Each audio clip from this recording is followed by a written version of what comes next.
Hoy iniciamos la conferencia de prensa diaria sobre la situación del nuevo coronavirus COVID-19. Y hoy ejercemos una distancia tan sana que hoy voy a estar solito. Entonces, nos vamos a centrar en dos cosas. Hoy vamos a aprovechar para recapitular sobre algunas dudas. Entonces, seré más breve en presentar el informe diario de la situación en el mundo, de la situación en México. Recordaré un poco el concepto básico de la sana distancia y las medidas de distanciamiento social, tanto generalizadas como las individuales que puede ejercer cada persona en el seno de su familia o en su vida diaria, y después abrimos a preguntas y respuestas. Entonces, si me pasa la primera imagen, por favor. Aquí tenemos el informe mundial, me voy a permitir pararme para poderlo ver de manera más clara. Hasta el momento en el mundo, desde que inició la epidemia en Wuhan, China, en los primeros días de enero, hasta hoy, 23 de marzo de 2020, se han acumulado 332.930 casos y, como hemos comentado en varias ocasiones, solo una proporción, en este caso 67%, son casos que se estima permanecen activos. Es decir, han ocurrido en los últimos 14 días y por lo tanto son personas que teniendo el padecimiento pueden contagiar el virus. Los demás ya son personas que se recuperaron y ya no pueden transmitir, y lo más probable es que la enorme mayoría, si no es que todos ellos, tienen inmunidad, tienen defensas contra el virus, por lo tanto ya no pueden ni contagiarse ni transmitirlo. La tasa de letalidad global la expresamos ahora en manera de porcentaje porque queremos enfatizar un cambio importante que ha ocurrido desde que la epidemia cambió de lugar en el mundo, que es el aumento de la proporción de personas que, padeciendo la enfermedad, especialmente la forma grave, pueden resultar en muerte. Y aquí quiero anticipar que esta medida varía entre países y por lo tanto varía en el tiempo una vez que los distintos países se empiezan a incorporar a la epidemia, porque depende mucho de la oportunidad y capacidad de los sistemas de salud. En México, bueno, ahorita terminemos con la parte del mundo, vamos a explicar aquí también que, aunque la letra está muy chica hoy, pero yo se los digo, Europa está aportando 49% de los casos de las últimas 24 horas y ya le está alcanzando la región de América con 42.5. ¿Esto qué quiere decir? La intensidad de la transmisión en las distintas regiones del mundo. Como bien sabemos, empezó en China y después se propagó a varios países del mundo, pero el centro de mayor actividad en las últimas 3 semanas ha sido la región de Europa, particularmente Europa Occidental. Y también en las últimas 3 semanas empezó a aparecer en América, en toda América, incluyendo Estados Unidos, Canadá y posteriormente varios países de América Latina. Hoy tenemos prácticamente toda América Latina que, de acuerdo a la clasificación de la Organización Mundial de la Salud, tiene al menos un caso en donde ha habido contagio en el sitio, en el país, y no solamente casos importados.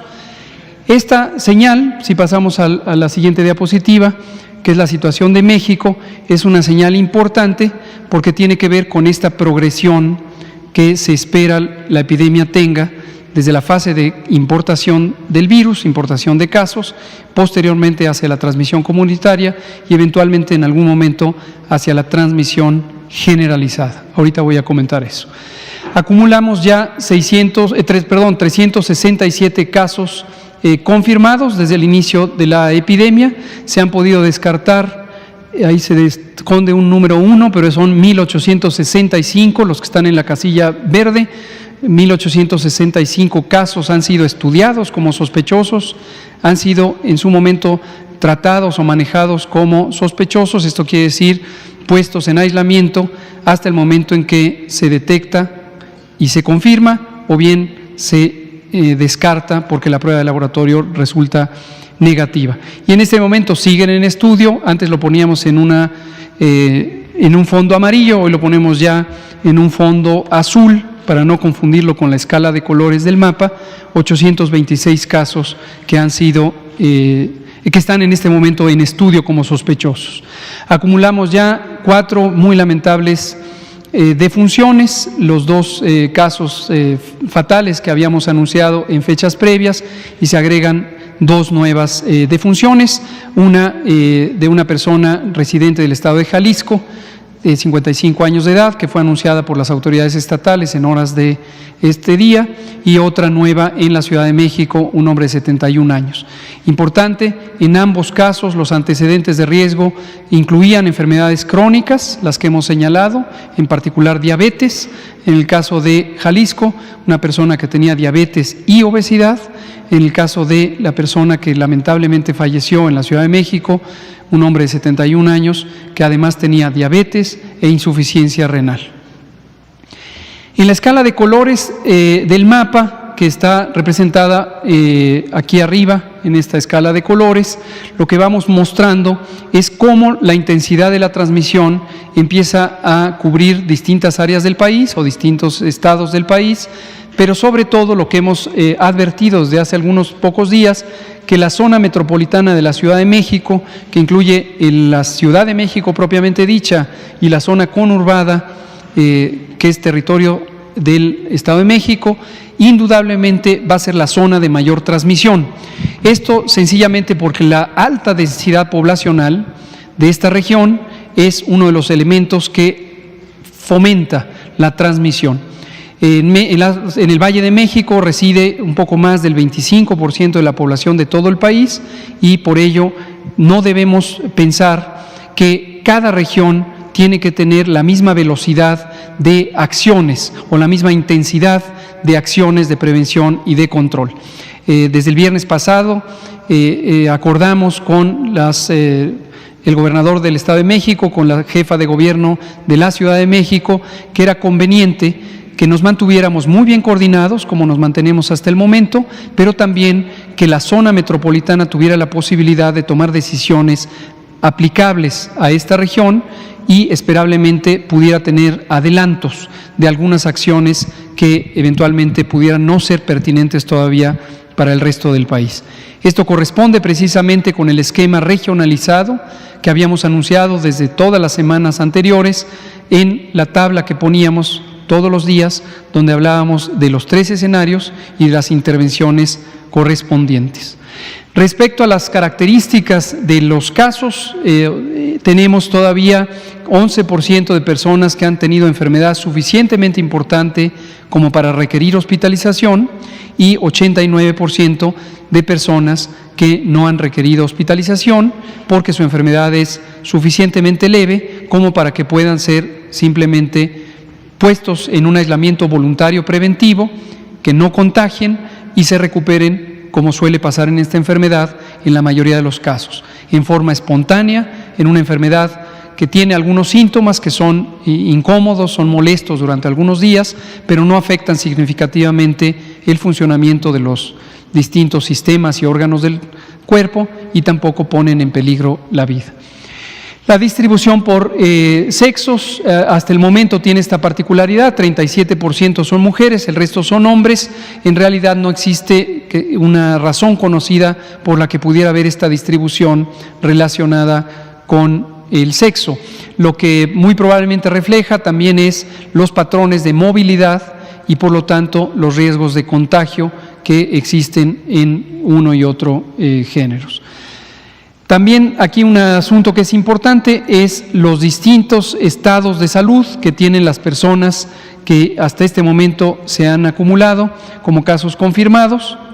88%, ya dijimos, son los ambulatorios, y de las personas que están hospitalizadas, la enorme mayoría, que en su total son 7%, son personas que están hospitalizadas pero estables, es decir, están en una zona de hospitalización general, no están en unidades de terapia intensiva. Y como graves e intubados tenemos a 2% del total, sin olvidar que vamos a ir incrementando la proporción de recuperados.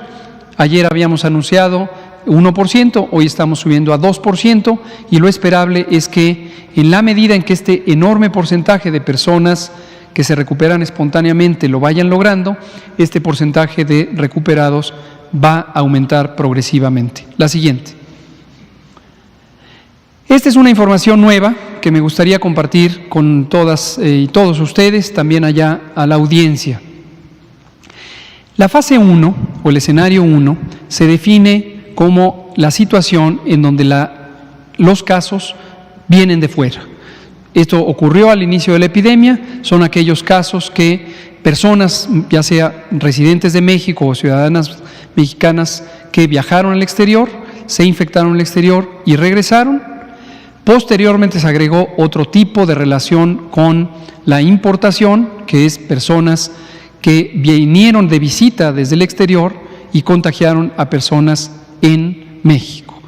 Estos dos fenómenos se conocen como casos importados y el segundo como casos asociados a la importación.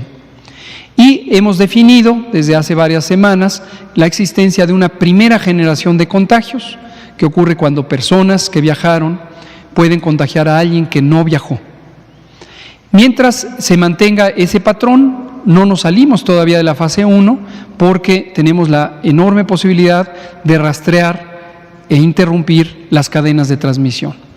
Sin embargo, hemos tenido una predicción desde el inicio de los trabajos de preparación. No olvidar que México empezó a prepararse desde el 3 de enero de 2020 y hemos identificado las distintas situaciones de lo que está por venir.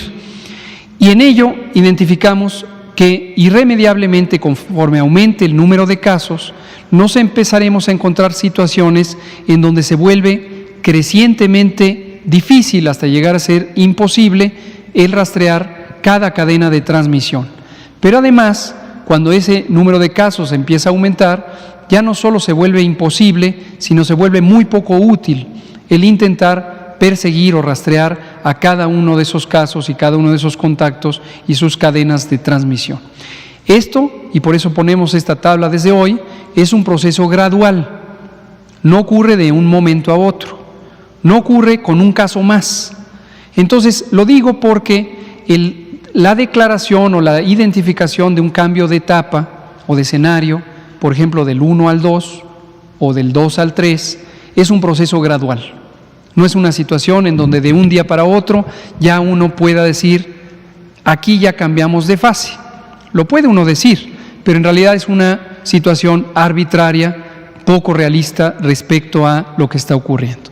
En realidad, como se manifiesta esto, es que cuando crecientemente se encuentra uno con la imposibilidad y también la poca utilidad de rastrear las cadenas de transmisión, empieza a ser crecientemente más importante las medidas colectivas, las medidas sociales de mitigación que generalmente corresponden a la etapa 2. En México, como lo hemos dicho desde hace una semana, desde el 14 de marzo, preferimos adelantarnos a las circunstancias, empezando con las medidas de fase 2, justamente 2 semanas antes del momento en el que esperamos que empiece a haber un crecimiento rápido en el número de casos diarios. Regreso a la tabla. Lo que vemos aquí es de los casos confirmados, que son 367, representarían un total, un 100%, 292 aún son casos importados. De estos 367 casos acumulados desde el 27 de febrero, cuando tuvimos el primer caso detectado. Sin embargo, 70 de ellos, 19%, son casos asociados a la importación. Es esta relación entre alguien que viajó y contagia a alguien que no había viajado. Y lo que empezamos a encontrar, pero lo queremos anunciar muy tempranamente, desde que la proporción es muy pequeña, son algunos casos en los que no hay un antecedente identificable de importación. Es decir, en el estudio epidemiológico del caso se interroga al paciente, a la paciente, se le pregunta que haga memoria, si viajó, si recibió a un visitante que viniera del extranjero, en particular de los países de alta transmisión, y ya en 5 de estos 367, lo que representa por el momento un porcentaje muy pequeño, 1%, ya empezamos a encontrar que hay personas que no son capaces de identificar o reconocer a quién les contagió. Esta es una señal muy temprana, pero esta es una señal característica de la transición hacia la fase 2, Quiero que ustedes la conozcan desde este temprano momento y recuerden que México decidió adelantarse a las circunstancias aproximadamente 15 días antes de empezar con una fase acelerada de transmisión. Creo que es la última.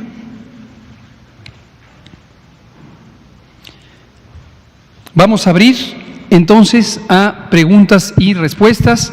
El compañero levantó la mano, luego Araceli, luego usted y luego 3 de esta filita hasta llegar a Mauricio. Adelante, por favor. Gracias, doctor López-Gatell. Carlos Padilla, de la revista Zócalo. Gracias, doctor. Doctor, por las proyecciones que nos comentó usted inicialmente, la epidemia que se convirtió en pandemia surgió, creció y se expandió de China para, digamos, del oriente al occidente, ¿no? Después pasó a Europa, donde se está desarrollando. Y ahora usted nos dice que el 49% de los casos está en Europa, pero el 42% está en América ya. ¿Cuál sería su proyección para las próximas semanas si dentro de algunas semanas Europa se dejará de ser el foco principal y tal vez América se convierta en el nuevo foco importante de expansión y de crecimiento? Yo le pregunto primero eso y también le preguntaría ¿cuántos casos graves tienen registrados actualmente ustedes? Porque desafortunadamente los graves se dirigen algunos casos hacia el fallecimiento, desafortunadamente. ¿Cuántos casos graves tienen registrados ustedes? Y por último, ayer nos dijeron que habían aumentado más de 60 casos, pero nada más aumentaron 16. No. De la comparación de ayer a hoy. 51. 51 más. Sí. Bueno, si me comenta eso, por favor, primero lo de expansión, si el virus va a crecer de manera desproporcionada en América en las próximas semanas, y segundo, en los números de casos graves, y lo último que le pregunté. Es correcto, Carlos, su pregunta y su observación son muy atinadas. Lo que este virus, como puede ocurrir o ocurre frecuentemente con los virus emergentes, van afectando distintas partes del mundo y también al interior de cada país, de cada estado nacional, en distintas subregiones o provincias o estados en nuestro caso.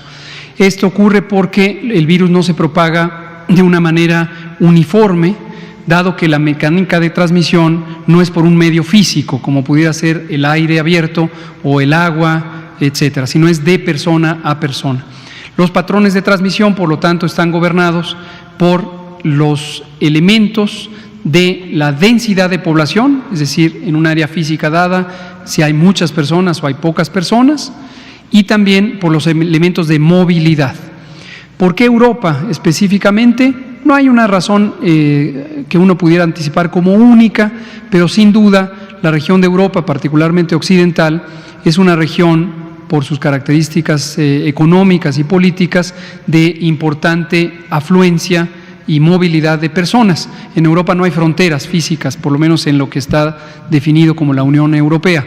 Entonces, la libre movilidad de las personas, desde luego, finalmente integra en términos de salud a todo el territorio europeo. América, indudablemente, como lo fue en su momento China y posteriormente el sureste asiático y después Europa, empezará a convertirse en la zona de mayor generación de infecciones, por lo tanto, en el mayor número de casos nuevos en las últimas 24 horas y, según el tamaño poblacional, terminará siendo una región que aporte significativamente casos. Respecto a la cantidad de personas o la proporción de personas que se encuentran graves, es precisamente lo que señalé, si me pasa 2 diapositivas atrás, donde está el mapa de México, 3, es lo que señalé y señalamos todos los días, lo que se ve en el círculo que está en la esquina inferior izquierda de la gráfica. Ahí está la distribución de acuerdo al estado de salud.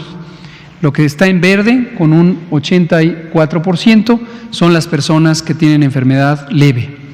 Los que están en azul clarito son personas que están hospitalizadas pero estables, es decir, en una cama de hospitalización general, y lo que está en un 1%, en un color que me parece que es magenta, son las personas que están en una terapia intensiva. Entonces, este sería el 1% de los 367, entonces estamos hablando de 4 casos. Bien, perdón el paréntesis. A pesar de las recomendaciones de Claudia Sheinbaum, algunos restaurantes de aquí del centro histórico continúan abiertos. Su exhorto, por favor. Exhortamos, y aprovecho ahora sí se me ponen a su sana distancia, para recordarles que su sana distancia es la mejor herramienta, la mejor fuerza que podemos tener para controlar esta epidemia. ¿Por qué razón? Porque es una epidemia causada por un virus que se transmite por la vía respiratoria. Cada vez que hablamos, tosemos, estornudamos, gritamos o cantamos, todos, absolutamente todos los seres vivientes o todos los animales, pero en este caso los humanos, que somos también parte del reino animal, despedimos vapores o aerosoles de secreciones respiratorias y también gotas, pequeñas gotas de saliva, a veces son visibles, a veces son demasiado pequeñas para ser visibles. Ese material líquido proveniente de una persona infectada tiene una concentración importante de virus. Esos virus, si llegan a los ojos, la nariz o la boca de una persona susceptible, le van a causar la infección. Y una proporción de las personas infectadas, que podría ser hasta el 5 o 10% de los infectados, puede desarrollar enfermedad. COVID es la enfermedad. El virus se llama SARS-CoV-2, pero COVID es la enfermedad. De modo que una persona con el virus, que uno puede documentar la existencia del virus, pero que no tiene fiebre, dolor de cabeza, dolor de garganta, tos, estornudos, malestar general, no tiene COVID. Entonces, esto de los espacios públicos es importante porque en la medida que todas y todos nos quedemos en casa, permanezcamos en casa siempre que esto sea posible, no salgamos por las plazas públicas, por el transporte público, evitemos ir a lugares concurridos, eso va a ayudar a cada una y uno de ustedes, a cada uno y una de nosotros, a que no nos contagiemos. Y eventualmente, si tenemos enfermedad, a que no contagiemos a otros. Hay que conservar una sana distancia y que su sana distancia nos ayude a todos, a ustedes mismos, a nosotros mismos, a todos. Vámonos aquí en filita, habíamos dicho el colega de Araceli, el colega de allá atrás, y luego esta filita hasta Mauricio. Preguntarle si en este nuevo material que nos está ofreciendo sobre los conteos hay 5 de los 367. Lo que había comentado, el nuevo material que nos ofrece sobre las características de la fase 2, ¿a qué número tendríamos que llegar para declarar una fase 2? Porque esta lámina se incluye en toda la información que nos habían estado dando a lo largo de estas conferencias. ¿Qué número tendría que aparecer ahí para que declarara fase 2? Porque si bien no recuerdo, entonces seguimos en fase 1. ¿Cuándo ocurriría la fase 2? Y preguntarle si el 01800 ya está restablecido. Gracias. ¿Cómo no? Gracias por las preguntas. Son interesantes. A todos nos gusta tener blanco, negro, lloviendo, secas, arriba, abajo. Uno se siente más cómodo cuando las cosas se clasifican en sí o no, y eso nos lleva a pensar que las fases de una epidemia se pueden definir en un punto preciso porque se alcanza una proporción de casos no rastreables, porque se llega a un número de casos, pero en realidad no funciona así. En realidad sabemos que esto es un proceso continuo que inicia, tiene una evolución, llega a una fase donde hay un importante acúmulo de casos, hay un punto de máxima transmisión y eso sí, después de ese punto de máxima transmisión empieza a descender, pero también progresivamente.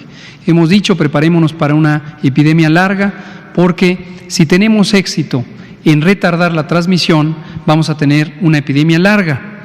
Eso no agrada mucho, pero se compensa con el hecho de que vamos a tener pocos casos en general, pocos casos al mismo tiempo y vamos a poder prolongar el momento en donde no tengamos demasiados casos. Son los 3 objetivos de la mitigación.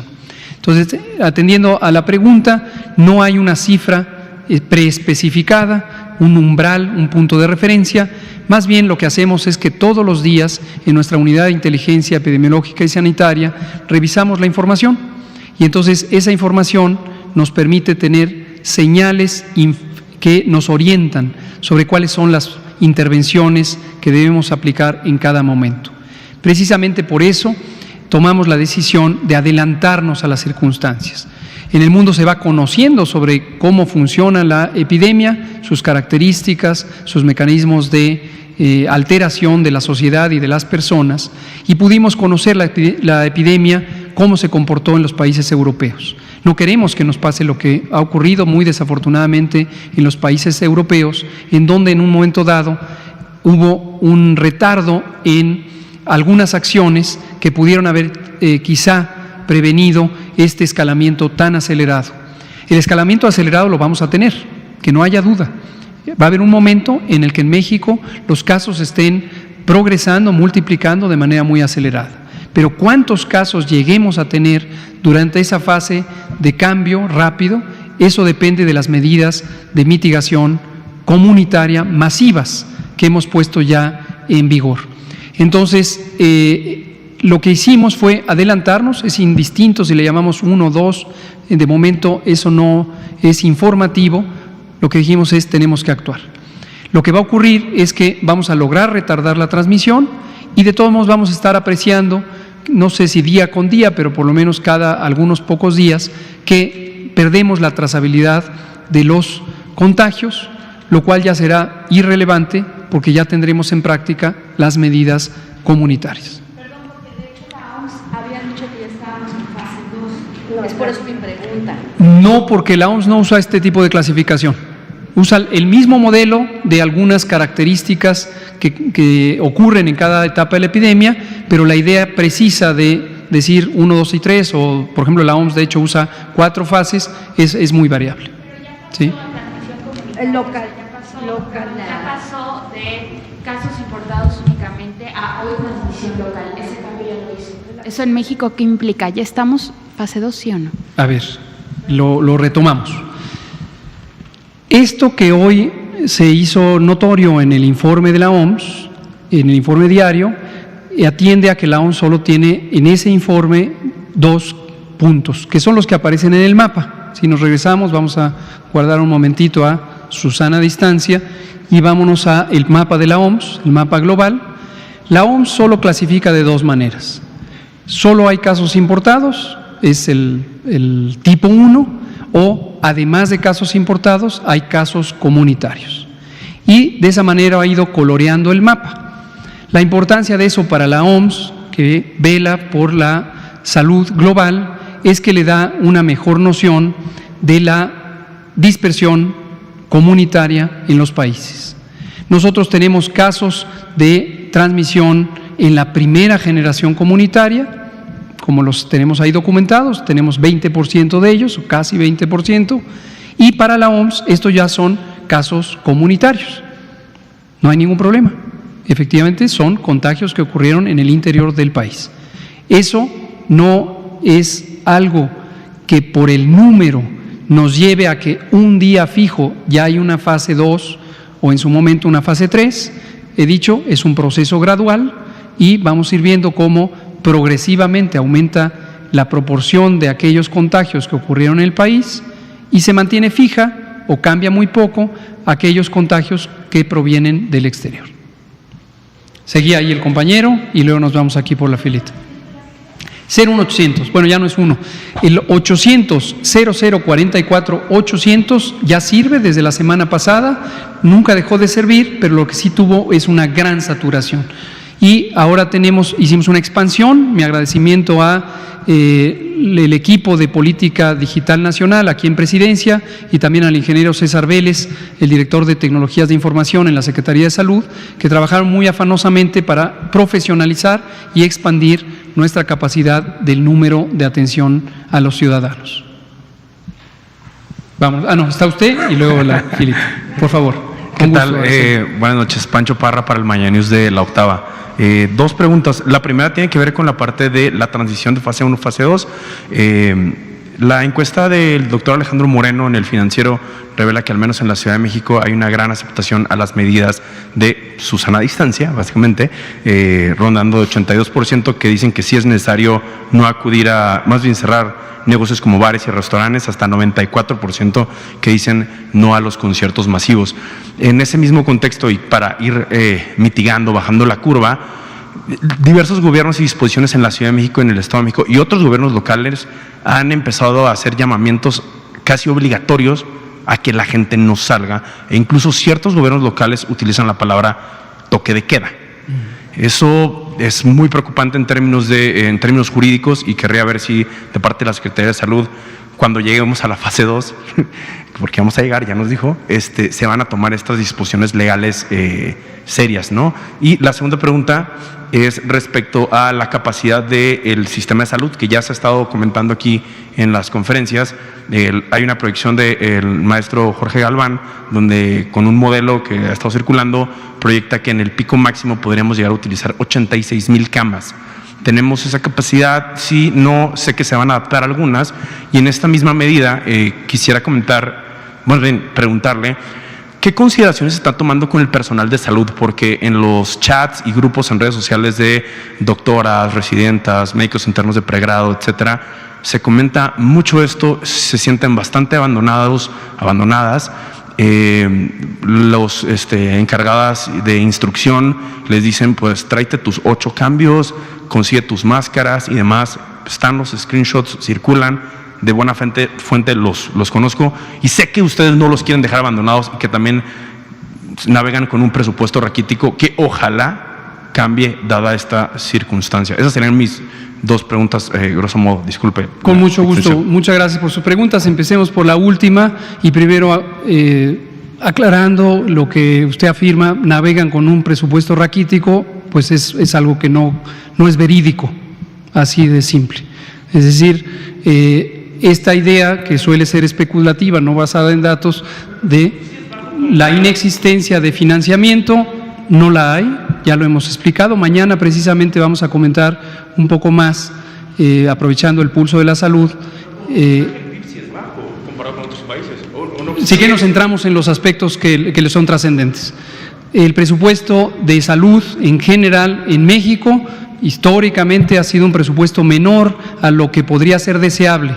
Es decir, si consideramos una referencia, por ejemplo, los países miembros de la Organización para la Cooperación y el Desarrollo Económicos a los que México pertenece, en general México está en las partes bajas del financiamiento de salud, con un presupuesto que ha rondado alrededor del 3% como proporción del Producto Interno Bruto, cuando en 50% se utiliza 7% del Producto Interno Bruto. Si en ese sentido consideramos que el presupuesto de salud históricamente en México, a lo largo particularmente de los últimos 30 años, ha sido bajo, estoy de acuerdo, lo hemos comentado, ha sido bajo. Ahora, lo que sí me parece que es muy importante es que usted no meta en una discusión sobre COVID, donde acaba de señalar que hay preocupación del personal de salud sobre los recursos con los que cuenta, un señalamiento como presupuesto raquítico, porque lo que va usted a contribuir es a que estas respetables y queridas médicas que nos están oyendo piensen que usted está diciendo que la carencia que están identificando en su realidad inmediata es por un presupuesto raquítico. Entonces, no. El presupuesto necesario para afrontar la epidemia de coronavirus es suficiente y además, lo ratifico, lo hemos dicho muchas veces, tenemos el absoluto respaldo del jefe del Estado, del presidente de la República, para utilizar tanto financiamiento como sea necesario de acuerdo a los criterios técnicos de la preparación, que en México inició desde el 3 de enero de 2020, y la respuesta que inició con el primer caso el 27 de febrero. Respecto a qué le diría a nuestras médicas y médicos, enfermeras, enfermeros, personal de apoyo, psicólogas, psicólogos, todo el personal de salud, primero les diría lo que siento y he sentido siempre, un profundo agradecimiento. El personal de salud, ya sea el que está inmediatamente en contacto con las personas enfermas, pero también todo el personal de apoyo, que es un conjunto muy amplio, son indispensables. Aquí es donde nos damos cuenta, con un fenómeno como este, la importancia de un sistema de salud público. de un sistema de salud gratuito, de un sistema de salud competente, de un sistema de salud no solamente en su parte de atención médica, sino también en su componente de salud pública, las intervenciones preventivas, las intervenciones de control comunitario. Hemos señalado también muchas veces que las epidemias como esta se controlan en la comunidad, se atienden en los hospitales cuando llegan momentos importantes como la fase 2 y 3, en donde empiezan a aumentar el número de personas enfermas que necesitan hospitalización, pero las mayores intervenciones preventivas, la mayor reducción del número de casos y también la mayor reducción de la probabilidad de muerte ocurre por las acciones que hagamos en la comunidad. Entonces, mi respeto, mi admiración, mi agradecimiento a todo el personal del Sistema Nacional de Salud. Sobre lo que mencionaba de las medidas y la aceptación social, es una muy buena noticia. A lo largo de estas semanas, desde que instalamos formalmente los mecanismos de preparación y que dimos la primera conferencia de prensa sobre esto el 22 de enero, recuerdo muy bien que usted me preguntó por qué el 22 de enero o en ese momento están dando una noticia de algo que aún no llega a México, precisamente por eso, porque uno tiene que informar desde antes de que las cosas ocurran, cuando uno empieza a prepararse para que ocurran. Y entonces eso nos ha permitido que la comunidad esté familiarizada con lo que estamos haciendo, por qué lo estamos haciendo, y pueda ver de manera transparente cómo el gobierno mexicano, no solamente el gobierno federal, sino con la contribución de los gobiernos estatales y con todas las instituciones, no solo del sector salud, sino de toda la estructura del gobierno, ha vinculado a la sociedad a un proceso de preparación que es de todos, de todas. Entonces, efectivamente, en este punto en el que estamos teniendo ya esta transición entre la fase 1 y la 2, es crucial recordar que lo que hagamos cada uno de ustedes en su casa, en su trabajo, en el ambiente público, va a ayudar a ustedes mismos, va a ayudar a todos. Conservar la sana distancia, cada uno conservando su sana distancia y contribuyendo a los demás a que nos distanciemos temporalmente y físicamente, pero no emocionalmente, para lograr coordinarnos apropiadamente. Muchas gracias. Vamos por la siguiente fila, por favor. Buenas noches, subsecretario. Hoy el director de la OMS señaló que las medidas de distanciamiento social son defensivas y son insuficientes, y de hecho dijo que para ganar hay que atacar con tácticas agresivas y bien dirigidas, hacer pruebas a todos los casos sospechosos, aislar y cuidar de todos los casos confirmados y poner en cuarentena a los contactos cercanos. Esa es mi primera pregunta. ¿Qué va a hacer México frente a esa declaración de la OMS? Y por el otro lado, ya entendimos que se adelantaron las medidas de fase 2, que hay 5 casos que ya no son de importación, pero ¿cómo le explicamos a la población para que nos entienda y sobre todo que nos crea que vamos a entrar a la fase 2? O sea, ¿cuál es el indicador que le va a decir a usted, que nos venga a decir que ya estamos en fase 2? Ya entendimos que no es el número de casos, que no es de un día para otro, pero ¿cuáles serían esos indicadores que a usted le harían anunciar la fase 2 de la contingencia? Gracias. Con mucho gusto. Respecto a las declaraciones del doctor Tedros Ghebreyesus, director general de la Organización Mundial de la Salud, es interesante porque cada día, según quien interprete lo que él dijo, mira más hacia el tema de las pruebas, mira más hacia las intervenciones de contención, mira más hacia las intervenciones de mitigación, o mira más a las intervenciones de preparación, de escalamiento hospitalario, o mira más hacia las medidas de mitigación en el aspecto socioeconómico, etcétera. La preparación y respuesta ante un fenómeno complejo como es una epidemia requiere enfocar todos los aspectos.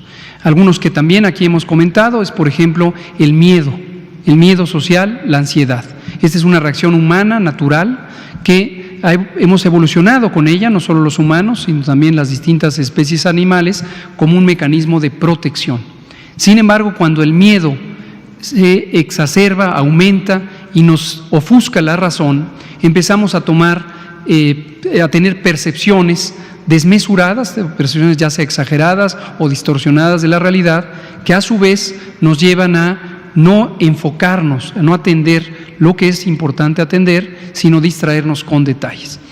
Sobre esto que comenta de las pruebas dirigidas a los casos sospechosos, es exactamente lo que hemos hecho casi todos los países desde el inicio de la epidemia. ¿Cuándo empezó a hacerse eso en México? Antes del primer caso. Como resultado de ese mecanismo, logramos detectar el primer caso el 27 de febrero.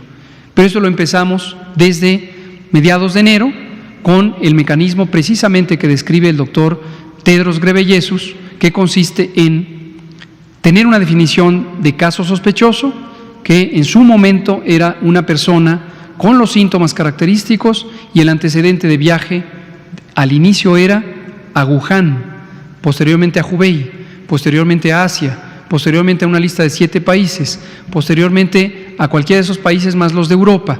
En este momento es intrascendente el antecedente de viaje, porque en todos los lugares del mundo, incluido México, tenemos a alguien que puede contagiar a una persona susceptible. Entonces, durante la fase 1, este es el mecanismo fundamental y este mecanismo considera o es parte del repertorio de contención. Y la contención consiste exactamente en eso que describió el doctor Ghebreyesus en varias ocasiones y que hemos estado haciendo. Se identifican los casos sospechosos, se les pone en aislamiento sin esperar el resultado de la prueba, se les hace la prueba, se estudian a sus contactos y a los contactos también se les pone en aislamiento. Conforme el número de casos y contactos en este proceso que acabo de describir aumenta, ese mecanismo se vuelve no solamente más difícil de ejecutar, sino menos útil, porque empieza a ser tanta la carga de casos que lo que tenemos que tomar es una acción colectiva. Y esas acciones colectivas son precisamente las acciones que son más útiles en la fase 2, donde empieza la transmisión comunitaria, al principio muy poquito y luego progresivamente aumenta. Y precisamente hay una fase mixta de las medidas de prevención y control, en donde coexiste el proceso de contención y empieza a ocurrir el proceso de mitigación. ¿Cuál es más efectivo? Es una pregunta muy legítima. Hay quien prefiere tener una sola variante de las cosas en la vida. Y en este tema técnico, en realidad no es así. En realidad, cada una tiene su momento, cada una tiene sus ventajas y cada una tiene sus grandes limitaciones. Y la combinación apropiada de los distintos mecanismos de contención y de mitigación, así como de vigilancia, es lo que nos lleva a un resultado final que puede ser exitoso. ¿Pero qué indicador exactamente dentro de esa fase, qué variables tendría que considerar Con mucho gusto se lo usted? contesto.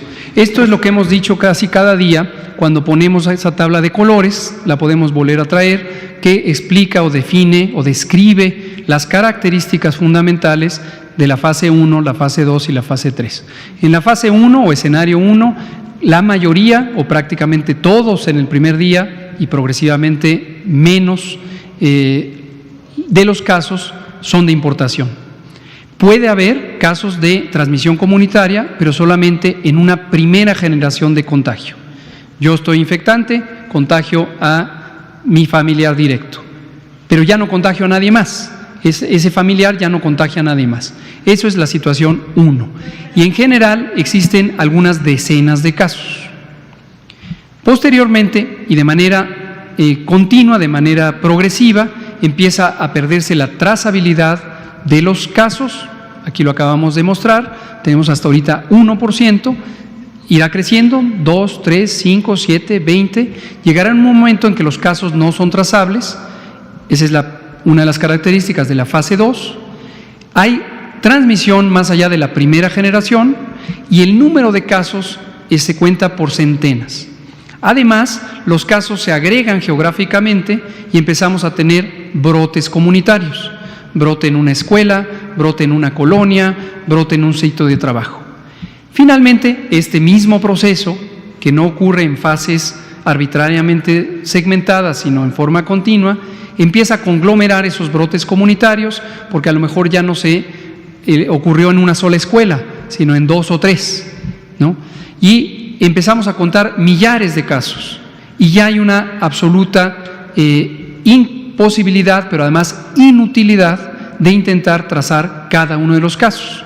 Y ahí sí, el mecanismo de contención ya no tiene sentido alguno, porque lo mejor es privilegiar la mitigación y la preparación de los ambientes hospitalarios. Doctor, pero la OMS ya... Vamos por turnos, por favor.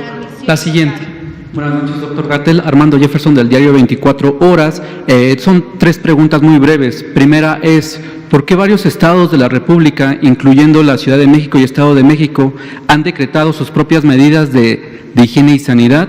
¿No sería mejor que el gobierno federal tomara una medida en general y que los demás estados confluyeran sobre esa misma? 2, hace rato tomaba, no recuerdo qué diapositiva era, si la 3 o la 4, donde ponía los casos de México, las muertes que ha habido, los casos que están presentes, pero me surge un poco la inquietud si ya se tiene registro de algunos casos que ya estén aliviados. No sé si ya se cuente con esa información o que vaya ya de salida. Y la 3 ¿es viable que el gobierno mexicano siga aplicando las pruebas de COVID-19? El gobierno de Estados Unidos no las está aplicando ya, pero hay especialistas que sí mencionan que se deben de aplicar. Y bueno, anteriormente yo estaba haciendo algunos testimonios en el aeropuerto y comentaban que hay personas que son asintomáticas y entonces las pruebas no recuerdo el nombre con el que se mide la temperatura, obviamente no las registran, pero ya son personas que pueden empezar a transmitir la enfermedad. Entonces ahí, ¿qué medidas se deberían de tomar o qué prevención? Eso sería de mi parte. Con mucho gusto. Vámonos a esa tercera pregunta que hace referencia a algo que también hemos explicado aquí en varias ocasiones. El control de temperatura o el registro de temperatura puede ser un mecanismo parcialmente útil para identificar a aquellas personas que por tener fiebre, por tener temperatura elevada, pudieran ser personas con la infección, dado que algunas de las personas con la infección o con la enfermedad COVID tienen temperatura. La lógica es, si yo detecto que la tienen, puedo tener la oportunidad de ponerlas en aislamiento, reconocerlas como un caso sospechoso, hacerles la prueba, estudiar sus contactos. Sin embargo, no todas las personas tienen temperatura durante el curso de su enfermedad COVID, es decir, temperatura elevada, más de 38 grados, pero no solo eso, la duración de la temperatura es variable y también si una persona toma medicamentos que disminuyen la temperatura, por ejemplo el paracetamol, que es uno de uso muy común, puede ocurrir que en el momento en que se presenta al punto de inspección no tenga temperatura. Y precisamente por estas razones, los filtros basados en la medición de temperatura tienen una utilidad limitada, considerablemente limitada. Y esto es lo que nos ha llevado a decir ya en varias ocasiones que si uno tiene que hacer un operativo de alcance nacional o de alcance local para prevenir y controlar una enfermedad como esta, uno debería privilegiar utilizar otros mecanismos más útiles y dejar solo estos como un recurso secundario, complementario quizá, pero no el principal. Ahora, el otro fenómeno es sobre las personas que pudieran ser contagiantes, aún sin síntomas. Esto ha sido identificado en algunos casos esporádicos, hay algunas series de casos de contagio en el mundo que ocurrieron por una persona que posteriormente se detectó como contagiante, no habiendo identificado que tuvo síntomas. Eso lo hemos encontrado también en algunos de nuestros casos, cuando hacemos los estudios de contacto y nos muestra con quién estuvo expuesto. En las personas con quien estuvo expuesto, hemos documentado algunos que no tuvieron síntomas. Entonces, esto es parte de la variabilidad biológica. Precisamente estamos planeando un estudio que ha propuesto el Instituto Nacional de Ciencias Médicas y Nutrición, Salvador Subirán, para identificar qué tan importante es este fenómeno de los transmisores asintomáticos y que eso nos ayude a reorientar algunos esfuerzos específicos de prevención. Muchas gracias. Mauricio, por favor. Alejandro Alemán, de Medicina Nos quedan Digital. 5 minutos. Sí, mire, yo soy muy concreto. Quisiera preguntarle, ¿por qué no nos liberan los datos del sistema Centinela? El sistema Centinela está desde el 94, tiene una norma oficial mexicana, tenemos unidades de monitoreo, se establece claramente los objetivos que son buscar el virus. Entonces ahí también hay pruebas. Nos han estado pasando un mapita verde que se actualiza cada semana, que nos están diciendo cuáles son las pruebas que se han hecho, pero ¿por qué no nos liberan los datos? Yo creo que esto ayudaría mucho a esta gran inquietud que tenemos todos de decir cuántos casos hay, ¿no? Y esto se lo digo porque no me dejará mentir si le digo que la epidemiología no es una ciencia exacta. Gracias. Con mucho gusto. La epidemiología es la ciencia básica de la salud pública y tiene distintos métodos. Algunos se basan en constatación directa o documentación que puede ser cualitativa o cuantitativa, y muchos de los métodos de la epidemiología se basan en la inferencia estadística y la estimación, que son distintas materias que son exactas en la medida en que aluden o acuden a los números, pero que reconocen la incertidumbre de fenómenos complejos. Ahora, sobre lo que usted pregunta, por supuesto, no es cosa de liberarlos o no liberarlos, es cosa de, con mucho gusto, ilustrarles dónde está en el portal web de la Dirección de Epidemiología los distintos, no solo datos, sino inferencias y estimaciones que llevamos haciendo por muchos años por este sistema. Están ahorita en el componente del sistema de vigilancia de influenza, que es donde nacieron, pero con mucho gusto los podemos transportar al micrositio para que ustedes los puedan ver de manera clara. En este sistema que está funcionando, que está haciendo pruebas, ¿han detectado COVID-19? Hasta el momento no, y lo que le platico es lo siguiente. Esta exploración, este barrido, tamizaje, este reconocimiento territorial en búsqueda del virus SARS-CoV-2, lo iniciamos desde la segunda quincena de enero en rondas deliberadamente exploratorias del territorio nacional semanales. Sin embargo, la prueba diagnóstica para coronavirus SARS-2 o SARS-coronavirus 2, que es el virus causante de COVID, lo incorporamos al sistema de vigilancia epidemiológica de influenza. En todos los casos de enfermedad tipo influenza de característica grave, que le llamamos infección respiratoria aguda grave, se hacen pruebas de laboratorio. Y en esas pruebas de laboratorio se hacían pruebas para 13 virus respiratorios, influenza A, influenza B, metaneumovirus, rinovirus, otros coronavirus, etcétera. Y desde la primera semana de febrero incorporamos también a ese mecanismo la detección del nuevo coronavirus 2019. Ahora, de manera ya formal, ya no como un elemento exploratorio del territorio, sino ya como el mecanismo central del seguimiento de esta epidemia, a partir del viernes se aprobó la 5ª modificación de los lineamientos de vigilancia epidemiológica, que naturalmente tienen que cambiar de acuerdo a la situación y las preguntas que tenemos que resolver para enfrentar apropiadamente la epidemia en cada una de sus etapas y en cada uno de los aspectos. Este nuevo elemento es que a partir de esta semana, concretamente esta semana, hoy lunes 23, dado que los lineamientos se aprobaron el viernes pasado, van a coexistir 2 mecanismos principales de vigilancia: la identificación de casos sospechosos, su confirmación por laboratorio, el estudio de sus contactos, que como mecanismo de vigilancia además corresponde con la iniciativa de contención o la mecánica de contención que preguntaba la compañera que estaba aquí sentada. Eso va a seguir durante toda la fase 2, pero se suma ya a eso también todas las capacidades del sistema de vigilancia centinela de la influenza. Y les iremos comentando no solamente los casos observados, sino los casos estimados, porque la manera en que funcionan los sistemas de vigilancia centinelas es exactamente como funcionan las encuestas de cualquier tema o cualquier punto de interés. Básicamente, cuando hay fenómenos dispersos, no es útil, ni es informativo, ni es conveniente, ni es factible, ni es productivo tener una aspiración de que uno puede reconocer a todos y cada uno de los casos. Sería como querer contar las gotas de agua que hay en el mar, para que nos demos una idea. Pero lo que uno sí puede hacer es tener muestreos, y los muestreos, así como ocurre en las encuestas, son precisamente las detecciones de los casos observables que se identifican en las unidades de monitoreo de influenza. Pero finalmente sería completamente iluso y engañoso pretender, así como en una encuesta que solamente quienes respondieron la entrevista representan al todo, sería inútil pensar que los pocos millares de personas son el todo. Y igual funciona en la vigilancia de influenza, generalmente tenemos algunos casos, pero conocemos con qué variables se puede estimar la carga de los casos. Gracias. Un minuto, la última pregunta.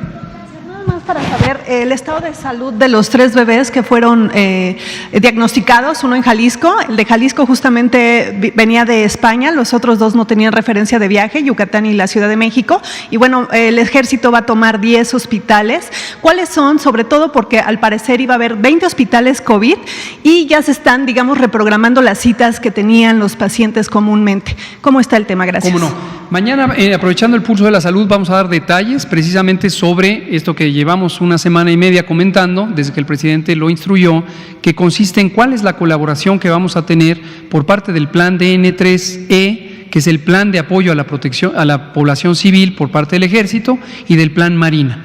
Y ahí vamos a detallar precisamente esta organización de los distintos hospitales para hacer más eficiente la atención. Respecto a los bebés, no llevamos un seguimiento clínico, llevamos un seguimiento poblacional y conforme van evolucionando satisfactoriamente, pues serán dados de alta. Si tuvieran un desenlace desfavorable, que esperamos no sea el caso, dado que han estado razonablemente estables, pues entonces ya informaremos si hubiera un desenlace desfavorable. Muchas gracias.